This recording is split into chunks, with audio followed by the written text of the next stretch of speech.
here they are, your hosts, Dylan Weissman and Mike Langzer. What's going on, everybody? Welcome back. Mastering Mitzvahs, episode 160. A milestone, in my opinion, there, Mike. And we're doing it old school. I mean, this is kind of how it started. For one reason or another, we weren't able to get together, and now we're recording on Zoom. And it's kind of going back to our roots after 160 episodes here. Yeah, man, we got a good topic to talk about, and rather than waiting another week to be face-to-face, we figured let's just make this happen immediately.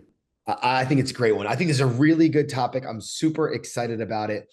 And I think our listeners are as well. So here's kind of where this came from, Mike. I was talking with a couple of the families that were planning for the fall, and they're like, listen, I am having such a hard time getting any answer out of my teenager. Like, you know how they are. Everything's fine, or yeah, or good, or whatever it may be. And they give like one word answers, or it's really hard to get things, information out of them to help plan the event. The simple idea of what do you want your party to be like? I don't know, fun. I mean, like, that's the type of answers that a lot of our parents are getting. Well, at least they're getting that, as opposed to, I don't even think I want a party. Oh, I don't know. So we put together a list, and we're going to call it, basically 10 questions to get you more than yes, right? 10 questions to unlock this potential of your party to better suit your kid's style, right? And these are in no particular order, Mike. I don't think that they hold any, in more or less importance, but there is kind of like ingrained messaging of what you as a mom or a dad or a parent or an event planner can take out of the answers to these questions. Feel me? I do. And being that you and I are both parents, and our kids are, younger than the planning stage, but let's envision what it'd be like asking, your own daughter or my own daughter what, their thoughts are when these questions come up. Right. I bet you it would be really interesting if I were to give my answer to what I think my daughter would say to one of these. And then in, a handful of years down the road, when we're starting to plan her bat mitzvah, I wonder what her answer would be instead. I think that's a funny little, look down memory lane. Yeah. All right. So let's dive right into it. Again, I don't think these are in any particular order. I think that these are just important as standalone questions. And you got to know your kid when to ask these, maybe right after school when their brains are mushy isn't when to do it, or when, right after coming off of a soccer game or something like that, when they're mentally or physically exhausted. We got to find the right time to ask these questions, but at least they're going to give you more than a yes or a no. So here's the first one. If your party were a movie or a TV show, what would it be? Or what would it feel like? And the idea behind this question is, A, you're going to get a peek behind the curtain of their interests. And B, it'll give you an idea, because if they say something along the lines of, oh, I want it to feel like Friends, or I want to feel like Always Sunny in Philadelphia. Well, the idea here is that answer tells you, all right, they really want to be surrounded by the people that mean the most to them, that they're connected the most to. Or if they turn around and say, I want it to feel like, a big party like I see in The Wolf of Wall Street. Now, minus the explicit side of that, at least it shows you like the type of energy they're trying to expect, right? I'm hoping that we don't have 11 and 12-year-olds watching The Wolf of Wall Street. I guess for me, Mike, I was just kind of throwing it out there, like two very different styles of show, sure, right? Between like sitting at a table with friends versus, in the middle of a wild and crazy rager. I'm actually surprised you didn't say this. I think it might lend itself to help either find the right venue and or find the right theme. Like, I'm going to date myself, and let's say, the kids said American Ninja Warriors or the American Gladiators, like all of a sudden your mind is saying, I don't know if the country club is right. What type of recreational facility can we book? And that might dictate the theme overall. Like, I was thinking you were going to use Disney with your own daughter, and if she picked a Disney movie, well, then all of a sudden, maybe the whole party's themed around princesses or something. Yeah, or has some sort of level of elegance and sophistication to it, right? But nonetheless, this is more than a yes or a no answer, and it requires them to think about their event from a different perspective, because it's really hard to put them in positions where they can imagine a party having never been to one. So at least this puts a comparison to it. Diving into like a personal side of things, asking, your kid, what is their favorite place to hang out and why. And what this will tell you is what environments make them feel the most comfortable. If they say, I love Starbucks, then maybe they're looking for that rustic, homey feel. Or if they say, I love hanging out at the ball club with my friends, maybe they need that athletic, high octane feel. It gives you clues to the atmosphere. Do they want casual or fancy, colorful, moody? I think that unlocks a lot of insight there.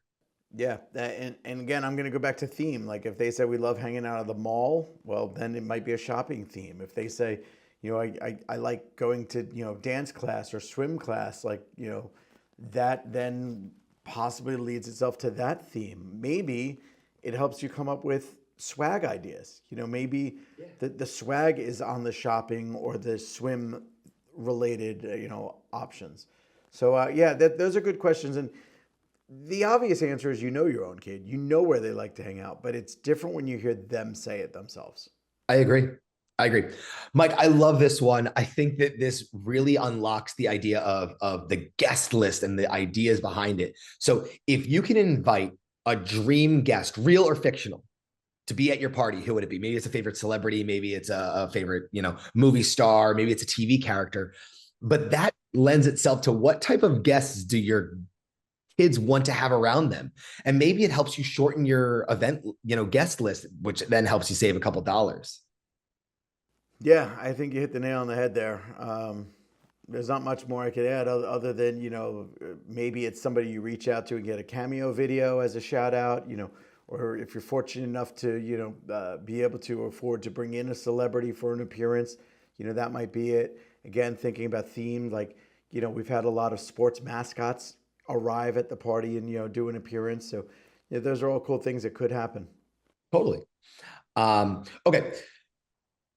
This is a question that you're going to want to ask regardless of if you use this list for your planning purposes or not, because it's talking about what are your top 3 songs right now, but then the follow-up question, what do you like about them? Not why do you like them? What do you like about them?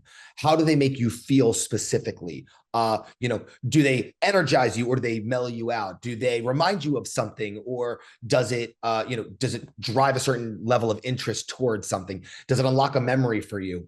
This will give you a lot of really good insight as to the style of music that might be meaningful to your kid, but also tells you kind of their state of mind when it comes to the music around the party. And maybe if they can't come up with an answer, maybe a DJ dance party might not be the right fit for you. And now we got to kind of reinvent the wheel a little bit.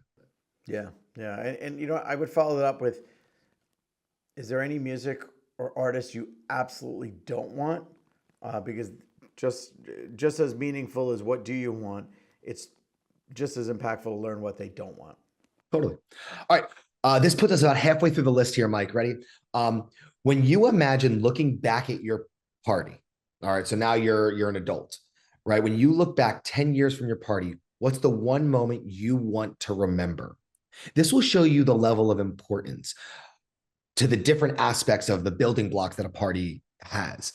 Do you want to remember the hora? If so, maybe we got to figure out ways to make that really stand out. Do you want to remember feeling like a rock star on stage? We got to figure out how we're going to make you feel that way. What are we going to do specifically to make you feel that way?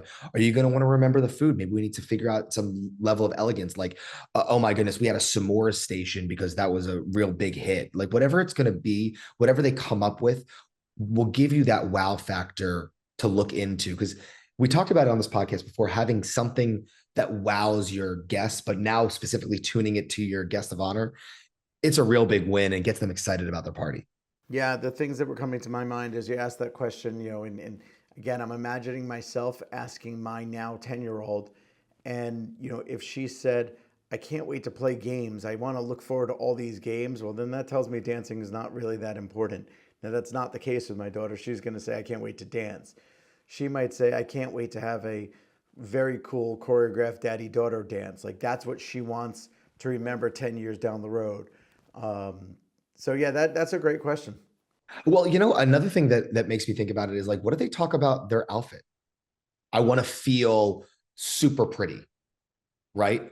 And maybe it tells you something about the level of dress that they want to wear. I mean, maybe they want to have outfit changes. There's a lot of ways that question can drive your planning process. Yeah, good question. All right, here's another good one.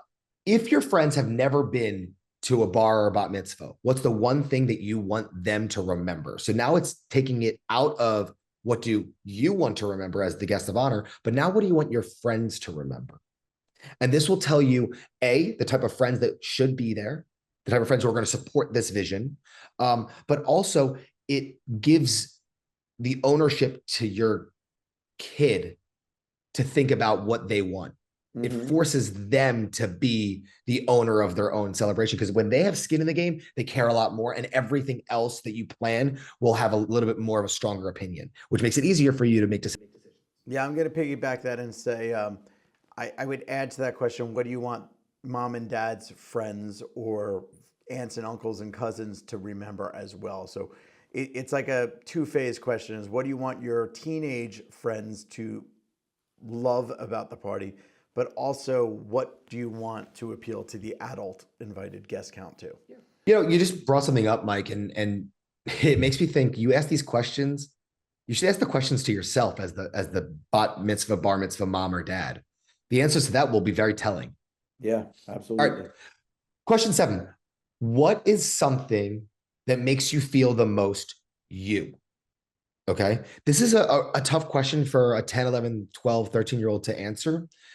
So maybe you modify it to better suit their age and their, self-awareness. So I would then challenge this question to then also say, like, what makes you feel excited? When do you feel the most excited? When do you feel the most energized, the most alive, the most awake? Maybe it's on the soccer field. Maybe it's at the dance class. Maybe it's at camp. This will give you a really good idea to how to get creative with the personal hobbies of your kid and how to tie it into your event. Yeah, I don't have much to add to that. I think you said that right. Okay, question 8. Would you rather have 5 things that you really love at your party or one big thing that's totally unforgettable? This will, A, give you insight to what's important to them, but B, it'll help you with your budgeting. Because if they instantly start rattling off lists of things that they really love, then maybe you need to go with a bunch of small things. But if they say, I don't really want anything except this thing, I really want this to be a part of it. Maybe it's the mascot appearance. Maybe it's, a very epic daddy-daughter dance. Like, it shows you the priorities of what they feel is important about their event. All right. So what you just said is what they feel is important. I think what they, the 11, 12, 13-year-old think versus what the parents often think are very different. If you ask this question to your child and they don't mention the word cake whatsoever, don't be that parent that feels like you have to go out and spend $2,000 on this giant custom tiered cake. If it's not important to the kid and you feel like it's just something you have to do because other people are doing it, it's a silly waste of money. $2,000 is a realistic price for one of these big, absurd cakes. You could put that money somewhere else, by all means, somewhere that's more impactful. I love seeing it. It happens a lot more at weddings. I wish it happened more at bar and bat mitzvahs, where families will get a very, very small cake just for display purposes with their, candelabra situation for their candle lighting. But then they have big Costco style sheet cakes, which often taste better anyway, in the back, that are cut up and then served, plated with dessert. I just think that that's such a good idea. Okay. This question is specific to those who have been to other parties. So, like, questions for kids that have older cousins that you've been to bar bat mitzvahs, or maybe they've been to their friends.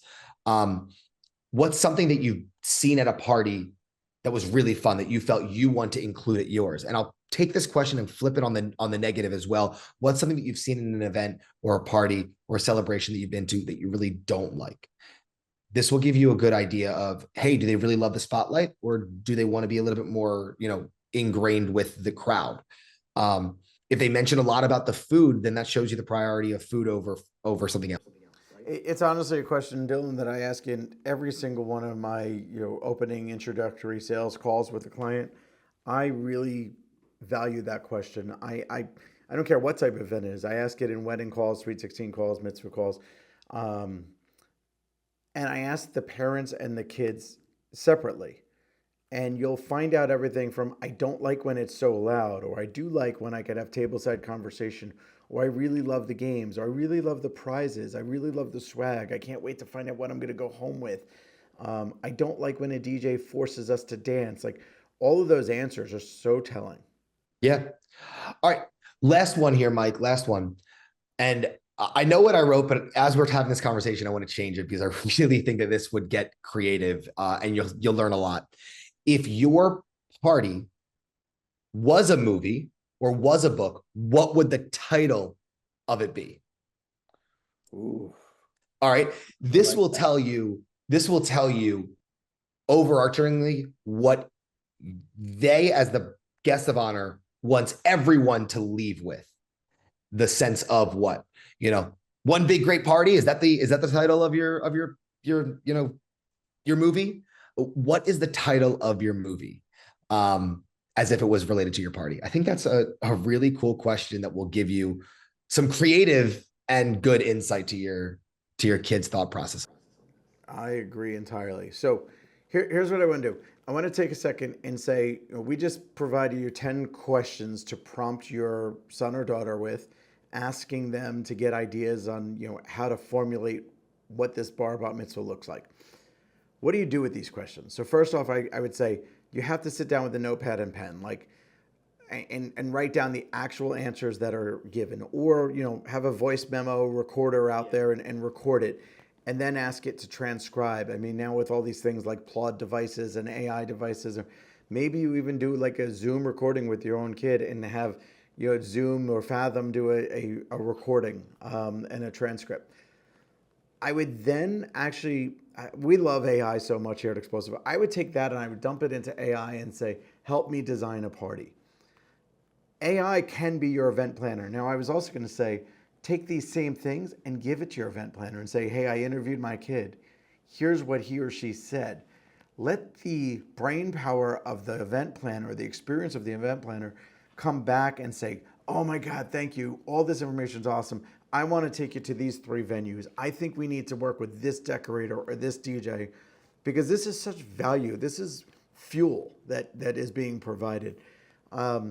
Too often, people just pick a venue or a planner or a DJ or whatever because they heard good things, but it might not be so perfect or specialized to what their son or daughter just gave them. I mean, you literally are getting all the fuel to create the most incredible fire. So yeah, I love that. But make sure this information is captured, documented, and saved somewhere that you could reference multiple times through your 1 or 2 or 3 years of planning leading up to the event. And the answers to these questions might change, so it's not a bad idea to get a little gut check in as the planning starts to unfold. When we did our core values practice here at Explosive, we kept going back and re-referencing, and then